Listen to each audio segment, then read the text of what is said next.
Pakistan forex exchange ایسوسی ایشن کے چیئرمین ملک بوستان کا کہنا ہے کہ آئی ایم ایف نے حکومت کو تگنی کا ناش نچایا ہوا ہے۔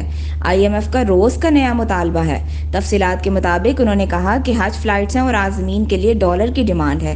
حج فلائٹس مکمل ہوں گی، اوورسیز پاکستانی وطن واپس آئیں گے تو ڈالر کا ریٹ گر جائے گا۔ انہوں نے مزید کہا کہ روز کے نئے مطالبات کی وجہ سے قرض معاہدے میں 6 ماہ سے ڈیڈ لاک ہے۔ وزیر اعظم نے بھی کوشش کر لی لیکن آئی ایم ایف میں نہ مانوں گی اپنی بات پہ قائم و دائم ہے۔ ان کا مزید کہنا تھا کہ اسٹاف لیول کی میٹنگ ہونے والی ہے۔ یاد رہے کہ اس میٹنگ میں وفاقی اور صوبائی حکومتوں کے اخراجات میں کمی کا بھی مطالبہ کیا گیا۔ بجٹ سے قبل پاکستان اور آئی ایم ایف کے درمیان رابطہ ہوا اور ٹیکس آمدن کا ہدف 10,000 ارب روپے سے زائد مقرر کرنے کا مطالبہ کیا۔ ذرائع کے مطابق آئندہ مالی سال کے بجٹ کا تخمینہ 16.6 ٹریلین روپے، گزشتہ سال 9.5 ٹریلین روپے کا بجٹ تھا۔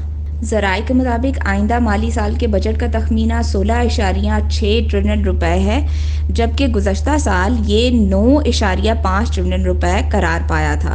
آئندہ بجٹ میں لگژری آئٹمز اور بینک سے پیسے نکلوانے پر ٹیکسز بڑھانے کی تجویز۔ بجٹ میں $100 سے زائد مالیت کے موبائل فونز پر ڈیوٹی بڑھانے کا بھی امکان ہے۔